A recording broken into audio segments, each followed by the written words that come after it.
সুপ্রিয় দর্শক, দেখতে পাচ্ছেন রিপন পুলিশের বাসা।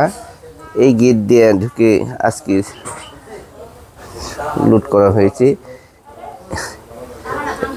এপাশ দিয়ে ঢুকে গ্রিল কেটেছে, গ্রিল কেটে ভিতরে ঢুকেছে।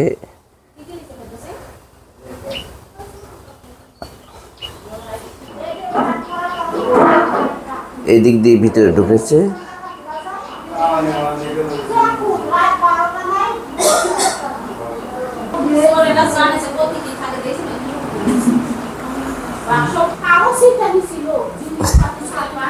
ঘর এলোমেলো অবস্থা, কি পরিবেশে আছে দেখেন।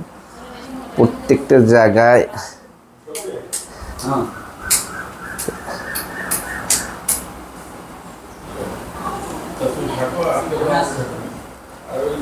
এখানে বসে আবার সিগারেটও খেয়েছে। আর প্রত্যেকটা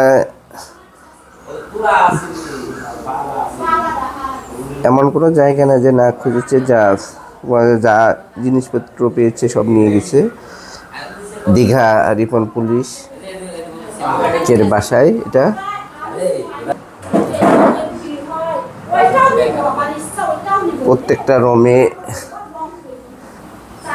প্রত্যেকটা রুমে ঢুকে জিনিসপত্র তছনছ করে যা ভালো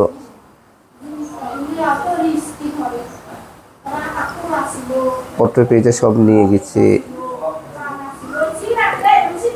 এই ধরনের ঘটনা পরদিনই দীঘাতে হয়ে থাকে। সামনে ইতিমধ্যে আরেকটি ঘটনা ঘটেছিল, জহুরুল প্রিন্সিপালের বাসা।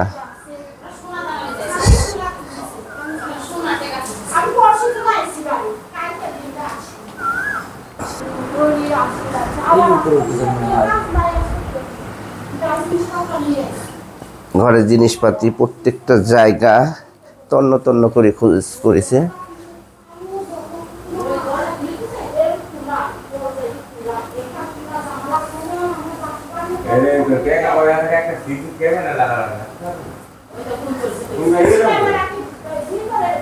আমরা দেখানোর চেষ্টা করছি। তুমি বাড়িটা দেখতে পাচ্ছ, বাড়িতে ঢুকতেছে কি করতে না করতেছে ওখান থেকে দুষ্টি। আমি ফেরদৌসি, সকালে স্কুলে আসছি, এসে অনেক আগে স্কুলে পৌঁছাইছি, তো মনে করলাম বাড়িটা একটু দেখে আসি। তো বাড়ি এসে মেন গেটে তালা দেওয়া, তালা খুললাম, খোলার পরে ভেতরে ঢুকলাম। তারপরে হ্যান্ডলক ছিল, ওইটা খুললাম, আর একটা তালা খুললাম, খুলে ভিতরে ঢুকে দেখছি পরিষ্কার। আমি বলছি এত আলো ঝকমকে কে বাসায়, পেছনের দরজা তালো লাগছে। আমি তো ভালোভাবে আটকাই গেলাম। তারপরে ভিতরে একটু পা দিয়ে আসতে দেখি দরজা খোলা। তখন সবাইকে ডেকে যে দেখছি বাড়ি ঘরের এই অবস্থা। আপনি কি বাসায় ছিলেন না? না, আমি বাসায় ছিলাম না, আমরা শনিবারে গিয়েছি। কি কি নিয়েছে? বালা নিয়েছে, আমার মেয়ের নুপুর নিয়েছে, আর একটা সোনার লকেট। টাকা পয়সা ওরকমভাবে আমরা রেখে যাইনি। আরও কিছু হয়তো নিতে পারে, আমার এই মুহূর্তে ওইভাবে মনে নাই। ধন্যবাদ।